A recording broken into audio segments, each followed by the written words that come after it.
Shalom, back with part 3, all right, of news and prophecy. Okay, the earth is suddenly rotating faster, right? The earth's rotation is accelerating. The Lord is shortening up the time. If not, there'll be nobody left to be saved, all right? Particularly who? The elect, all right? And that's who the Lord is coming back for, all right? So, the article reads that the scientists can't figure out why. Like I says, here is the answer, people, right here. Why the earth is rotating so fast in acceleration, right? Except those days should be shortened. There should be no flesh to be saved.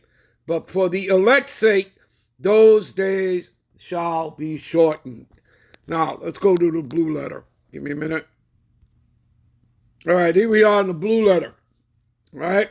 And what does it say? Let's read the NLT version. In fact, unless that time of calamity, as in Jacob's trouble, is shortened, not a single person will survive, but it will be shortened for the sake of the Most High's chosen ones, who are who? The elect of Israelites.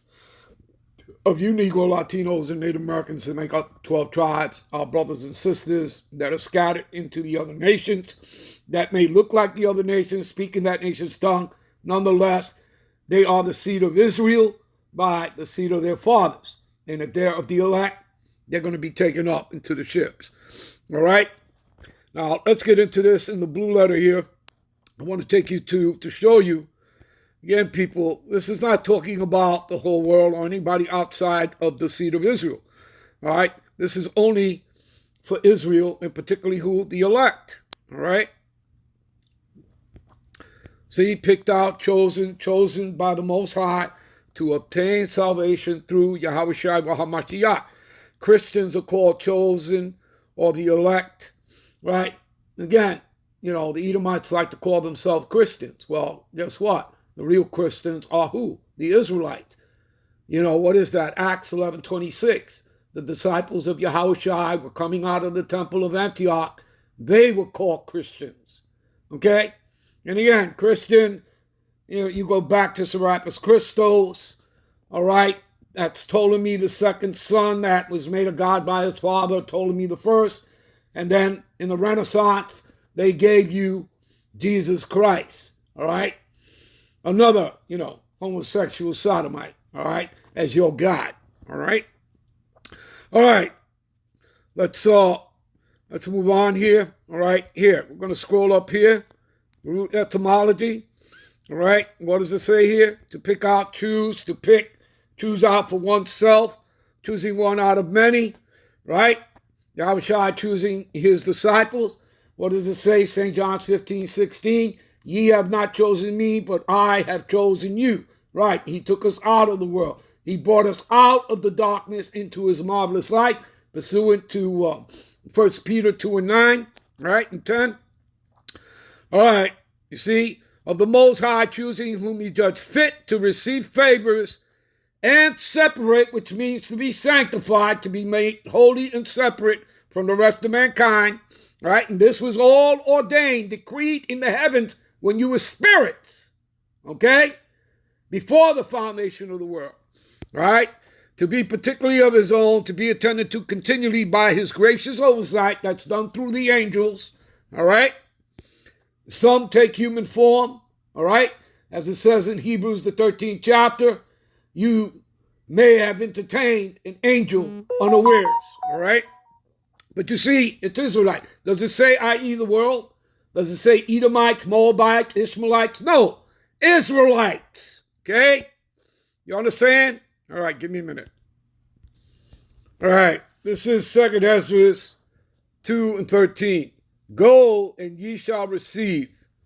Pray for the few days unto you, that they may be shortened, right? And obviously, you can see that the days are being shortened. It's been made obvious, right? And the kingdom is already prepared for you. Watch, right? As the scriptures always say, watch and pray, okay? And the kingdom is prepared for who? Right? Again, it's given unto who? the meek, right? It's not unto the rich, it's unto the meek, right? Okay? Give me a minute. All right, this is Luke 12 and 32. Fear not, little flock, for it is your Father's good pleasure to give you the kingdom. All right? Give me a minute. All right, here is the word kingdom in the blue letter. What does it mean? To give you the kingdom. It means royal power, kingship, dominion, and rulership. You see that? For who? For the Israelite. You are co-heirs to the kingdom with Yahushua, pursuant to Romans 8:17. Give me a minute. All right, this is Luke 4 and 18. The Spirit of the Lord is upon me because he have anointed me to preach the gospel to the poor, right? That would be the meek. He have sent me to heal the brokenhearted. Again, that's you Israelite, you Negro, Latino, Native American. To preach deliverance to the captives. Remember, we're in captivity, right? Remember, we're the tail, Esau's the head, right? Okay, so to preach deliverance to the captives and recovering the sight of the blind, right? To bring them this truth, wisdom, knowledge, understanding, all right? Onto the Israelites, right, that are blinded, and to set at liberty them that are bruised. How do we do that? Through the comforting of the scriptures. There's truth, wisdom, knowledge, understanding. All right, people, we're going to end this here. All right. Hope you were edified. I'm on to the next one. Shalom.